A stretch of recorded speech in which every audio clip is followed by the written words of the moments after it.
মৰমৰ ছাত্ৰ-ছাত্ৰীসকল, আজি আমি আৰু আমাৰ পৰিৱেশ নামৰ পাঠ্যপুথিৰ ৩ নং পাঠ প্ৰাণীৰ বাসস্থান নামৰ পাঠটি পঢ়িম। আহা আমি পাঠটো পঢ়িবলৈ আৰম্ভ কৰোঁ। প্ৰথমতে আমি পাঠটোত কি দেখিছোঁ? প্ৰথমতে আমি পাঠটোত 4খন ছবি দেখিছোঁ, হয়নে? আৰু 4খন ছবিত কি দিয়া আছে? প্ৰথম ছবিখনত দিয়া আছে এটা নিগনি। এইটো নিগনি দেখিছানে? নিগনি এটা দিয়া আছে। এইটো চোৱা, নিগনিটো ক'ত সোমাবলৈ গৈছে? গাঁতত সোমাবলৈ গৈছে, হয়নে?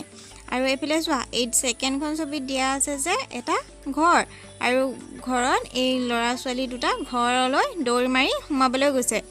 আৰু আমি এখন ফটো দেখিছোঁ। এই 3 নম্বৰ ফটোখনত দিয়া আছে যে দুটামান গৰু বান্ধি থোৱা আছে এটা ঘৰত। এই ঘৰটোক আমি কি বুলি কওঁ? গোহালি, হয়নে? আৰু এইখন ফটোত দিয়া আছে কেইটামান হাঁহকেইটাৰ কাষতে দিয়া আছে এটা ঘৰ, আৰু সেই ঘৰটোক আমি হাঁহৰ গঁৰাল বুলি কওঁ, হয়নে? এতিয়া চোৱা, ইয়াত কি লিখিছে? ছবিবোৰ চাই কওঁ আহা। প্ৰথম ছবিত নিগনিটো ক'ত সোমাইছে? সেয়া চোৱা, প্ৰথম ছবিখনৰ নিগনিটো ক'ত সোমাইছে? গাঁতত সোমাইছে, হয়নে? এয়া চোৱা, প্ৰশ্নটোত কোৱা নিচিনাকৈ চোৱা, প্ৰথম ছবিখনৰ নিগনিটো ক'ত সোমাইছে? প্ৰথম ছবিখনত কোৱা নিচিনাকৈ নিগনিটো গাঁতত সোমাইছে, হয়নে? এতিয়া চোৱা, দ্বিতীয় ছবিখনত দেখা ল'ৰা ছোৱালীহাল ক'লৈ দৌৰ মাৰিছে? এয়া চোৱা, দ্বিতীয় ছবিখনত দেখা ল'ৰা ছোৱালীহাল ক'লৈ দৌৰ মাৰিছে? ঘৰলৈ, হয়নে? ইয়াত কি কৈছে? 3 নম্বৰতে তৃতীয়খন ছবিত গাই গৰু আৰু পোৱালিটো ক'ত আছে? গাই গৰু আৰু পোৱালিটো গোহালিত আছে, হয়নে? গৰু ৰখা ঠাইক আমি কি বুলি কওঁ? গোহালি, হয়নে? এতিয়া চতুৰ্থখন ছবিত কি দেখিছা? চতুৰ্থখন ছবিত আমি হাঁহ দেখিছোঁ, আৰু হাঁহকেইটাৰ ছাইডতে আমি পুখুৰীও এটা দেখিছোঁ, আৰু এইফালে গঁৰাল এটাও আছে, হয়নে? এতিয়া আমি এডোখৰ পঢ়োঁ আহা। জানো আহা, সকলো প্ৰাণীক ৰ'দ, বতাহ, বৰষুণ আৰু শত্ৰুৰ পৰা ৰক্ষা পাবৰ বাবে থকা ঠাই বা বাসস্থান লাগে, হয়নে? সকলো মানুহ হওক বা জীৱ জন্তু যিয়েই নহওক, সকলোকে এটা থাকিবলৈ এডোখৰ ঠাই লাগে, হয়নে? সেই ঠাইডোখৰ বা বাসস্থানডোখৰ কেনেকুৱা হ'ব লাগে? ৰ'দ, বতাহ, বৰষুণ আদিৰ পৰা বাচিব পৰা হ'ব লাগে, হয়নে? আৰু শত্ৰুৰ পৰাও বাচিব পৰা হ'ব লাগে, যাতে কোনো শত্ৰুৱে বিপদ বিঘিনি ঘটাব নোৱাৰে। প্ৰাণীবোৰৰ বাসস্থান বেলেগ বেলেগ, হয়নে? এতিয়া চোৱা, প্ৰাণীবোৰৰ বাসস্থান চবৰে বেলেগ বেলেগ। যেনেকৈ নিগনিটো গাঁতত থাকে, তেনেকৈ মানুহ গাঁতত থাকিব পাৰিব জানো? নোৱাৰে, হয়নে? হাঁহ কুকুৰা বা গৰু গাঁতত থাকিব নোৱাৰে। সেয়া চোৱা, সেইকাৰণে যেনেকৈ নিগনিটোৰ বাসস্থান গাঁতটো, মানুহৰ বাসস্থান ঘৰটো, গৰুৰ বাসস্থান গোহালি, তেনেকৈ হাঁহৰ বাসস্থান হাঁহৰ গঁৰাল, ঠিক তেনেদৰে চবৰে বাসস্থান বেলেগ বেলেগ।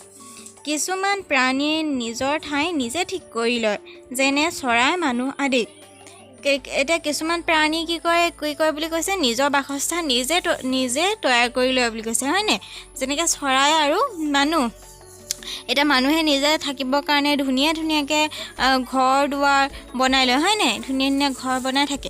ঠিক তেনেকৈ চৰাইবিলাকো আকৌ নিজে থাকিবৰ কাৰণে তাহাঁতি নিজে বিভিন্ন ধৰণৰ কুটা, খেৰ আদি সিহঁতে কঢ়িয়াই গছৰ পাতৰ মাজত বা গছৰ ডালৰ ফাঁকত তেনেকৈ তেওঁলোকে ঘৰ সাজি লয়, হয়নে? আমিতো তেওঁলোকক ঘৰ সাজি দিওঁ জানো? নিদিওঁ নহয়, তেওঁলোকে নিজে সাজি লয় ঘৰ। চোৱা, হাঁহ, কুকুৰা, গৰু, ছাগলী, কুকুৰ আদি পোহনীয়া প্ৰাণীক মানুহে থকা ঠাইৰ ব্যৱস্থা কৰি দিয়ে। কিন্তু মানুহে যোনবিলাক পোহে, ঘৰচীয়া জীৱ জন্তু, চৰাই চিৰিকটি আদি সকলোবোৰক কি কৰে? মানুহে নিজে ঘৰ সাজি দিয়ে।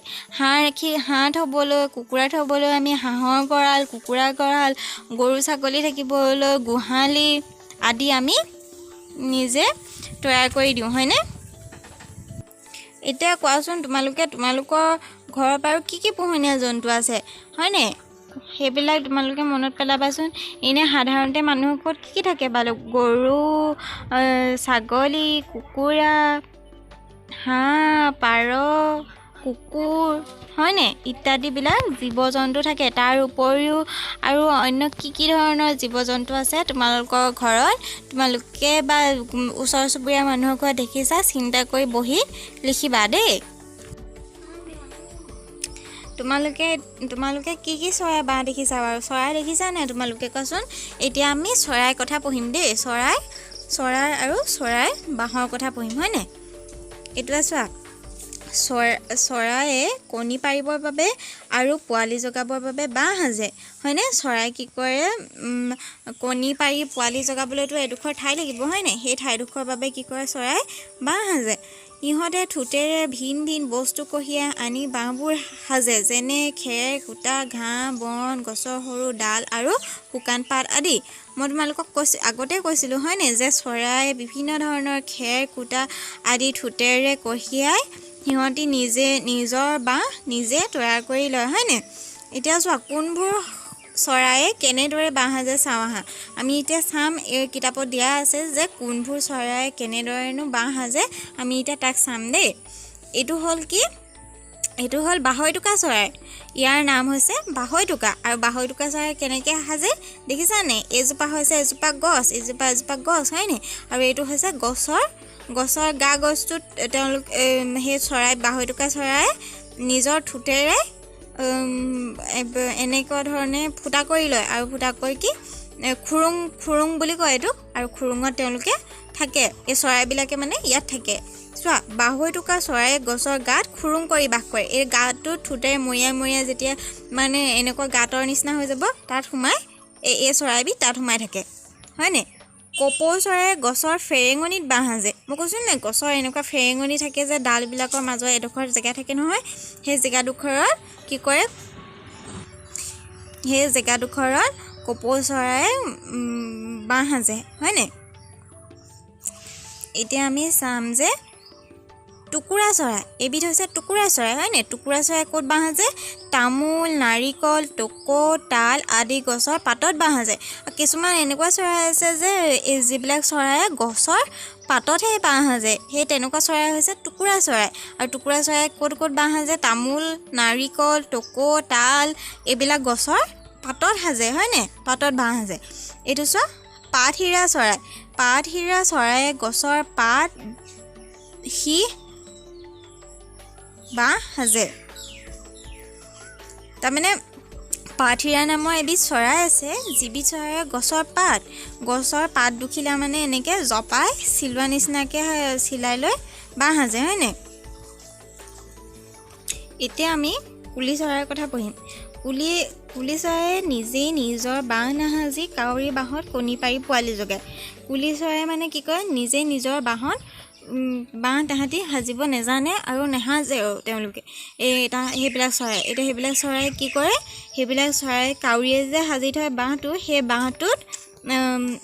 বাঁহটোত নিজে কণী পাৰি পোৱালি জগায়।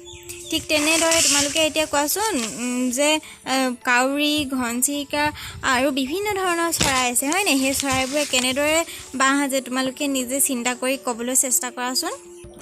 আজি আমি এতিয়া এই ভিডিঅ'টোত ইমানখিনিয়ে শিকিলোঁ যে বিভিন্ন চৰাই বিভিন্ন ধৰণে কেনেদৰেনো বাঁহ সাজে। আমি এইখিনি কথা শিকিলোঁ, হয়নে? এই পাঠটিত থকা। আৰু পিছৰখিনি আমি অন্য এটা ভিডিঅ'ত আকৌ শিকিম দেই। আজিলৈ আহিছোঁ, ধন্যবাদ। তোমালোকে সকলোৱে ঘৰত পঢ়ি চাবা দেই।